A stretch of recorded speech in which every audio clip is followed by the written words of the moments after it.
আসসালামু আলাইকুম বন্ধুরা, এই ভিডিও ক্লিপটিতে আপনাদের প্রত্যেককে জানাচ্ছি আন্তরিক অভিনন্দন। বন্ধুরা, এই ভিডিও ক্লিপটিতে আমরা অ্যাজেক্টিভ বা বিশেষণ সম্পর্কে জানার চেষ্টা করব। ইংরেজি গ্রামারের যে 8টি পার্টস অফ স্পিচ রয়েছে তার মধ্যে অন্যতম গুরুত্বপূর্ণ একটা টপিক হচ্ছে অ্যাজেক্টিভ। কথা প্রসঙ্গে বলে রাখি বন্ধুরা, অনেকে অ্যাজেক্টিভ এটাকে অ্যাডজেক্টিভ উচ্চারণ করে। যা হোক, এটার উচ্চারণ অ্যাজেক্টিভ করা উচিত, যদিও এটা উচ্চারণের ক্লাস না। আমরা সেদিকে যাচ্ছি না। আমরা একটা সেন্টেন্সের মধ্যে কিভাবে অ্যাজেক্টিভ বা বিশেষণকে ফাইন্ড আউট করব বা কিভাবে চিনব, সে বিষয়টাই আমাদের আলোচনার মূল বিষয়বস্তু। চলুন বন্ধুরা, শুরু করা যাক। সাধারণত অ্যাজেক্টিভকে সংজ্ঞায়িত করতে হলে আমরা বিভিন্ন বই বা যেভাবে আমরা শিখে আসি সেভাবেই আমি আপাতত আপনাদের সামনে উপস্থাপন করছি। আমরা বলি কোনো ওয়ার্ড নাউন বা প্রোনাউনের দোষ, গুণ, অবস্থা, সংখ্যা, পরিমাণ প্রকাশ করলে তাকে অ্যাজেক্টিভ বলা হয়।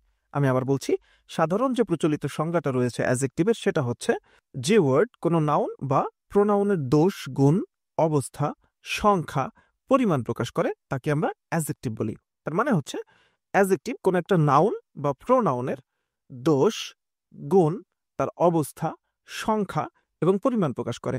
নাউন বা প্রোনাউনের চারিত্রিক বৈশিষ্ট্য প্রকাশ করে, অবস্থা প্রকাশ করে, সংখ্যা এবং পরিমাণ প্রকাশ করে, সেটাকে আমরা বলছি মূলত অ্যাজেক্টিভ। আমরা কিছু উদাহরণ দেখি বন্ধুরা। হাবিব ইজ এ ব্যাড বয়। হাবিব একটি খারাপ ছেলে। এখানে বয় এটি হচ্ছে একটা নাউন। বয় এটা হচ্ছে নাউন। নাউনের পূর্বে যেটা রয়েছে ব্যাড, এটা হচ্ছে একটা অ্যাজেক্টিভ। তাহলে এখানে বয় এই নাউনটির একটা দোষ বোঝাচ্ছে ব্যাড এই শব্দটি। তাহলে আমরা যেটা শুরুতে জেনেছিলাম যে অ্যাজেক্টিভ কি প্রকাশ করে, দোষ, গুণ, অবস্থা, সংখ্যা, পরিমাণ প্রকাশ করে। তাহলে এই বাক্যে ব্যাড এই অ্যাজেক্টিভটা হাবিব বা বয় বলতে পারি আমরা, বয় এই নাউনটির একটা দোষ প্রকাশ করেছে। এরপরে যদি সেন্টেন্সটা আমরা খেয়াল করি বন্ধুরা, Nafi is a cute baby. Nafi একটা কিউট বাচ্চা, সুন্দর একটা বাচ্চা। এনিওয়ে, বেবি এই শব্দটা হচ্ছে একটা নাউন এবং নাউনের পূর্বে যেটা রয়েছে কিউট, এটা হচ্ছে একটা অ্যাজেক্টিভ, এটা একটা গুণ বোঝাচ্ছে। তাহলে প্রথম বাক্যে যেটা বোঝালো দোষ বোঝালো, পরের বাক্যে এটা একটা গুণ বোঝাচ্ছে। এরপরে যদি আমরা বলি they are very poor people, they are very poor people. People এটা হচ্ছে নাউন, নাউনের আগে পুয়ার এটা হচ্ছে একটা অ্যাজেক্টিভ। নাউনের আগে অ্যাজেক্টিভ বসে। সাধারণত নাউনের আগে কোনো ওয়ার্ড বসে গেলে অধিকাংশ ক্ষেত্রে সেটা অ্যাজেক্টিভ হয়। ভিন্নতা রয়েছে বা এর সংক্রান্ত আরো আলোচনার প্রয়োজন, সেদিকে আমরা যাচ্ছি না। আপাতত সহজভাবে চিন্তা করি আমরা। They are very poor people. People এখানে নাউন, পুয়ার এটা হচ্ছে অ্যাজেক্টিভ। এটা কি প্রকাশ করলো? অবস্থা প্রকাশ করলো। গরিব হওয়া এটা দোষও না, এটা গুণও না, এটা একটা অবস্থা বোঝাচ্ছে। তাহলে দোষ, গুণ, অবস্থা প্রকাশ করছে, এখানে অবস্থা প্রকাশ করেছে। দে আর ভেরি পুয়ার পিপল, এখানে পিপল এটা হচ্ছে নাউন, পুয়ারটা হচ্ছে অ্যাজেক্টিভ। এটা কি প্রকাশ করেছে? অবস্থা প্রকাশ করেছে। এরপরে আমরা বলতে পারি আই হ্যাভ 3 বুকস। আমার 3টা বই রয়েছে। খুব সহজ সহজ উদাহরণ দিচ্ছে বন্ধুরা আপনাদের সামনে। বুকস এটা কি? এটা নাউন। বুকস এই শব্দটা হচ্ছে নাউন এবং বুকস এই নাউনের পূর্বে যেটা রয়েছে 3, এটা হচ্ছে একটা অ্যাজেক্টিভ। এই অ্যাজেক্টিভটা কি প্রকাশ করেছে? বুকস, বইয়ের সংখ্যা প্রকাশ করেছে। কয়টা বই? 3টা বই। তাহলে সংখ্যা প্রকাশ করলে, কোনো নাউন বা প্রোনাউনের সংখ্যা প্রকাশ করলে সেটা কি হয়? অ্যাজেক্টিভ হয়। 3 এখানে হচ্ছে একটা অ্যাজেক্টিভ, সংখ্যা প্রকাশ করেছে। এরপরে যে সেন্টেন্সটা আমরা দেখতে পাচ্ছি, please give me some food, বলছে আমাকে কিছু খাবার দিন। তাহলে ফুড এখানে হচ্ছে কি? নাউন, নাউনের আগে যেটা রয়েছে সাম, এটা হচ্ছে একটা অ্যাজেক্টিভ।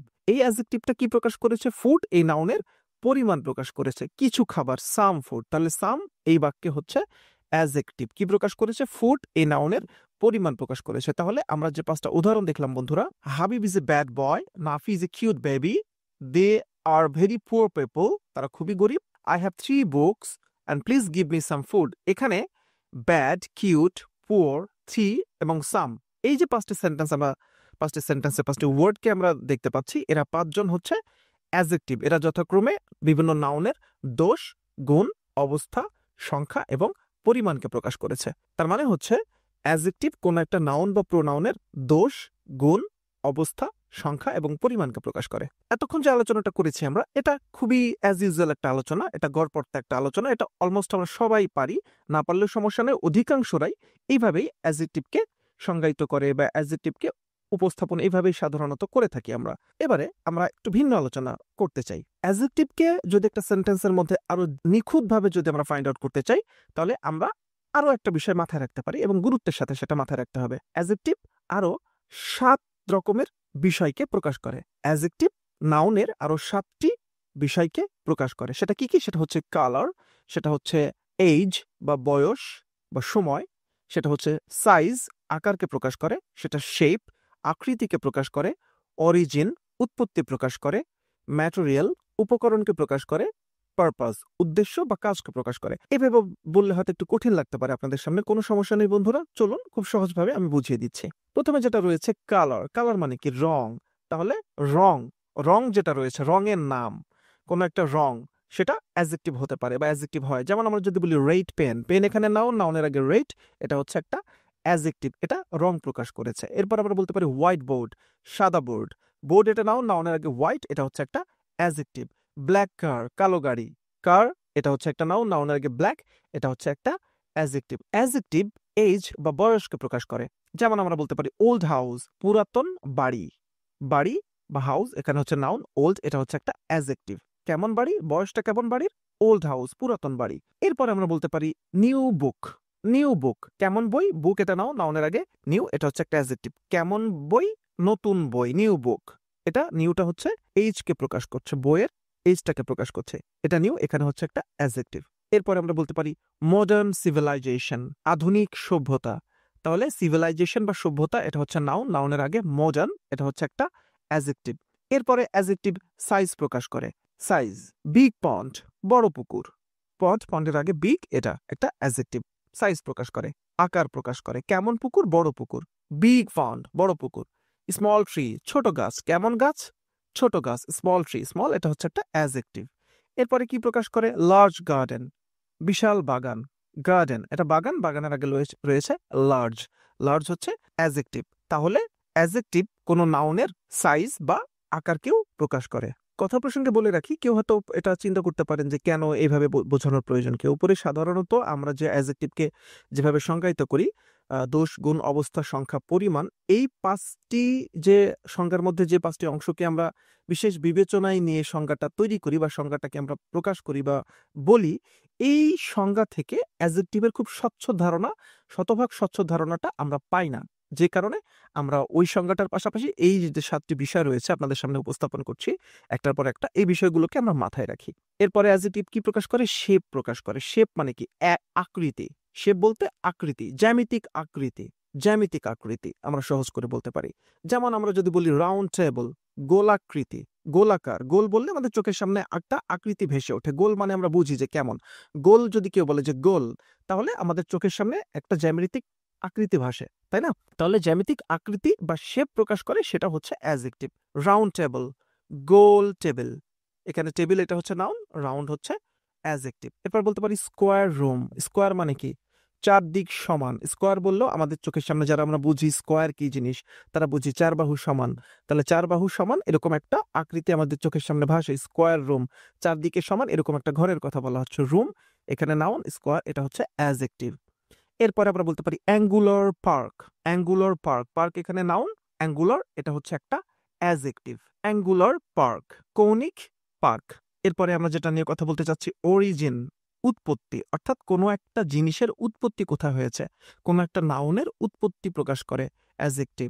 যেমন আমরা যদি বলি ইন্ডিয়ান মুভি, এই মুভি, মুভি এটা কি নাউন, নাউনের আগে ইন্ডিয়ান এটা হচ্ছে অ্যাডজেক্টিভ। তাহলে আমরা যদি এভাবে চিন্তা করি, এই মুভিটার উৎপত্তি কোথায়, জন্ম কোথায়, এভাবে, বা এই মুভিটা হয়েছে কোথায়, কোথা থেকে এই মুভিটা, কোন দেশে মুভিটা বানিয়েছে, উৎপত্তি কোথায়, ইন্ডিয়ান মুভি এটা ইন্ডিয়াতে বানানো হয়েছে, তাহলে ইন্ডিয়ান এটা উৎপত্তি প্রকাশ করছে বা অরিজিন প্রকাশ করছে। আমরা বলতে পারি জাপানিজ টেলিভিশন, কোন একটা টেলিভিশন বানানো হয়েছে কোথায়, জাপানিজ টেলিভিশন মানে কি, জাপানিজ টেলিভিশন মানে হচ্ছে এই টেলিভিশনের উৎপত্তি কোথায়, জন্ম কোথায়, সৃষ্টি কোথায়, টেলিভিশনটা বানানো হয়েছে জাপানে, তাহলে এটা অরিজিন বা উৎপত্তি প্রকাশ করছে। ইসলামিক কালচার, কালচার মানে কি সংস্কৃতি, তাহলে এই সংস্কৃতির উৎপত্তি কোথায়, ইসলাম ধর্মে, এই সংস্কৃতির সৃষ্টি কোথায়, ইসলাম ধর্মে, তাহলে ইসলামিক কালচার। তাহলে এখানে Indian movie, Japanese television, Islamic culture, এর মধ্যে ইন্ডিয়ান, জাপানিজ, ইসলামী, এটা অরিজিন প্রকাশ করে। বিভিন্ন নাউনের অরিজিন বা উৎপত্তি, সেটা কোথায় সৃষ্টি হয়েছে, কোথায় উৎপত্তি হয়েছে, সেটাকে প্রকাশ করে, সেগুলোকে আমরা কি বলছি, অ্যাডজেক্টিভ বলছি। এরপরে যেটা রয়েছে ম্যাটেরিয়াল, ম্যাটেরিয়াল মানে কি উপকরণ বা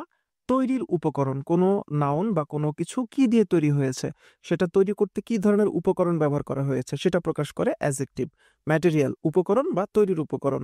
যেমন বলা হচ্ছে উডেন টেবিল, টেবিল, এই টেবিলটা কি দিয়ে বানানো হয়েছে, এই টেবিলটা বানানোর উপকরণ কি, এই টেবিলটা বানানোর উপকরণ হচ্ছে উড, উড থেকে উডেন, তাহলে টেবিল নাউন, নাউনের আগে উডেন এটা হচ্ছে অ্যাডজেক্টিভ। এরপরে বলা হচ্ছে আয়রন র্যাক, এর একটা বানানো হয়েছে কি দিয়ে, এর একটা তৈরির উপকরণ কি বা ম্যাটেরিয়াল কি, এই একটা তৈরির উপকরণ বা ম্যাটেরিয়াল হচ্ছে আয়রন। আয়রন মানে এখানে আয়রন র্যাক একটা নাউন, নাউনের আগে আয়রন, এটা হচ্ছে অ্যাজেক্টিভ। এরপরে বলা হচ্ছে প্লাস্টিক বটল, প্লাস্টিক বোতল, বটল আর বোতল, এটা নাউন। এই বোতলটা তৈরি হয়েছে কি দ্বারা? এই বোতল তৈরির উপকরণ বা ম্যাটেরিয়াল কি? ম্যাটেরিয়াল হচ্ছে প্লাস্টিক, প্লাস্টিক দিয়ে তৈরি হয়েছে। তার মানে প্লাস্টিক এখানে হচ্ছে অ্যাজেক্টিভ। তাহলে যে বিষয়টা বুঝতে পারছি সেটা হলো যে অ্যাজেক্টিভ কোনো কিছু তৈরির উপকরণকেও ইন্ডিকেট করে। এরপরে সর্বশেষ যেটা রয়েছে সেটা হচ্ছে পারপাস। পারপাস মানে হচ্ছে উদ্দেশ্য বা কাজ, আমরা সহজ করে বলতে পারি। কোন একটা জিনিস তৈরি হয়েছে সেটা কোন উদ্দেশ্যে তৈরি হয়েছে, কোন একটা জিনিস বানানো হয়েছে সেটা কি উদ্দেশ্যে বানানো হয়েছে বা কোন কাজটা করার জন্য সেটা বানানো হয়েছে সেটাকে ইন্ডিকেট করে অ্যাজেক্টিভ, সেটাকে আমরা বলছি পারপাস। যেমন যদি বলি ড্রেসিং টেবিল, এই টেবিলটার কি প্রয়োজন? ড্রেসিং টেবিলে কি কেউ পড়াশোনা করে? রিডিং টেবিলে পড়াশোনা করে, কিন্তু ড্রেসিং টেবিলের কাজ কি? ড্রেসিং টেবিলের কাজ হচ্ছে সাধারণত মানুষ ড্রেসিং টেবিলের সামনে সাজুগুজু করে, মেয়েরা বা পুরুষরা করে, যা টেবিলের সামনে কি কি করে? সাজুগুজু করে, পোশাক আশাক পরে, পোশাক আশাক পরে দেখে নিজেকে, দেখে যে ঠিক হলো কিনা সেটা পরা, বা সেই মেকআপটা ঠিক হয়েছে কিনা, নিজের যে গেট আপ সেটা ঠিক হয়েছে কিনা, ড্রেসিং করা, ড্রেসিং টেবিল, এভাবে আমরা চিন্তা করতে পারি বোঝার স্বার্থে। তাহলে টেবিল, যে টেবিল দিয়ে ড্রেসিং এর কাজ করা হয়, ড্রেস পরিবর্তন, নিজের গেট আপ চেঞ্জ করা বা নিজের গেট আপটাকে ঠিক করা, সেটাকে আমরা বলি ড্রেসিং টেবিল। এই টেবিলের কাজ কি? ড্রেসিং টেবিলের একটা বিশেষ কাজ রয়েছে, ড্রেসিং টেবিলের একটা বিশেষ পারপাস রয়েছে। তাহলে অ্যাজেক্টিভ পারপাস প্রকাশ করে। এরপরে বলা হচ্ছে rocking chair. Rocking chair, rock মানে কি? রক মানে দোল খাওয়া, তাই না? রক মানে দোল খাওয়া। এখন রকিং চেয়ারের পারপাস কি? রকিং চেয়ারের কাজ কি? রকিং চেয়ার মানুষ কেন বানায়, কি উদ্দেশ্যে বানায়, কোন কাজে বানায়? রকিং চেয়ার বানানো হয় বা যারা রকিং চেয়ার সংগ্রহে রাখে বা কেনে, বা যে উদ্দেশ্যটা আমরা রকিং চেয়ারটা আমরা নিই সেটা হলো যেখানে দোল খাওয়া, আমরা শুয়ে থেকে আমরা একটু আরাম করতে পারি, বইপত্র পড়তে পারি, গান শুনতে পারি, হোয়াট এভার, বাট এটা দোল খাওয়া। রকিং চেয়ারটা দোল খায়, এর জন্য এর নাম হচ্ছে রকিং চেয়ার। তাহলে এই চেয়ারটার উদ্দেশ্য কি, এই চেয়ার বানানোর পারপাস কি, সেটা আমরা বুঝতে পারছি। এরপরে আমরা বলতে পারি বন্ধুরা রিডিং টেবিল। রিডিং টেবিল, অনেক ধরনের টেবিল আছে, তার মধ্যে রিডিং টেবিল আলাদা টেবিল। রিডিং টেবিল মানে কি? যেটাতে পড়া যায়। তো রিডিং টেবিল, ডাইনিং টেবিল কিন্তু আবার আলাদা, তাই না? কম্পিউটার টেবিল আবার আলাদা হয়। তাহলে রিডিং টেবিল, এই টেবিলটার পারপাস কি? একটা টেবিল বানানো হয়েছে, সেই টেবিলটা কোন বিষয়টাকে মাথায় রেখে বানানো হয়েছে, কোন উদ্দেশ্য বা কোন কাজটাকে মাথায় রেখে বানানো হয়েছে?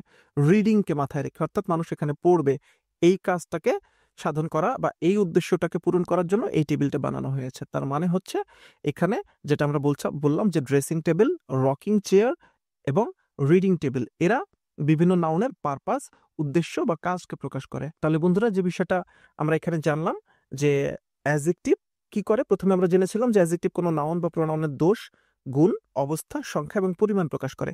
এবং একই সঙ্গে আমরা বলেছিলাম যে এই দোষ, গুণ, অবস্থা, সংখ্যা, পরিমাণ প্রকাশ করে, এতটুকু জেনে অ্যাজেক্টিভকে ফাইন্ড আউট করাটা একটু কঠিন। সেই সঙ্গে আমরা আরো 7টি বিষয় মাথায় রাখতে বলেছিলাম, সেটা কি কি? অ্যাজেক্টিভ আর কি 7টি জিনিস প্রকাশ করে? সেটা প্রকাশ করে কালার, রংকে প্রকাশ করে, এইজ বা বয়সকে প্রকাশ করে, সাইজ আকারকে প্রকাশ করে, শেপ জ্যামিতিক আকৃতিকে প্রকাশ করে, অরিজিন সেটার উৎপত্তি বা সৃষ্টি বা জন্ম কোথায় সেটাকে প্রকাশ করে, ম্যাটেরিয়াল সেটা কি দিয়ে তৈরি হয়েছে, উপকরণ, সৃষ্টির উপকরণ, তৈরির উপকরণ কি সেটাকে ইন্ডিকেট করে, এবং পারপাস সেটার উদ্দেশ্য কি, ওটা বানানো হয়েছে কোন উদ্দেশ্যে বা কোন কাজে সেটাকে ইন্ডিকেট করে। বন্ধুরা এভাবে যদি অ্যাডজেক্টিভগুলোকে আপনারা একটু মাথায় রাখতে পারেন তাহলে আশা করা যায় যে অ্যাডজেক্টিভ আইডেন্টিফাই করতে যে আপনারা কোনোরূপ সমস্যার মুখোমুখি হবেন না। বন্ধুরা এই ভিডিও ক্লিপটি দেখার জন্য অসংখ্য ধন্যবাদ।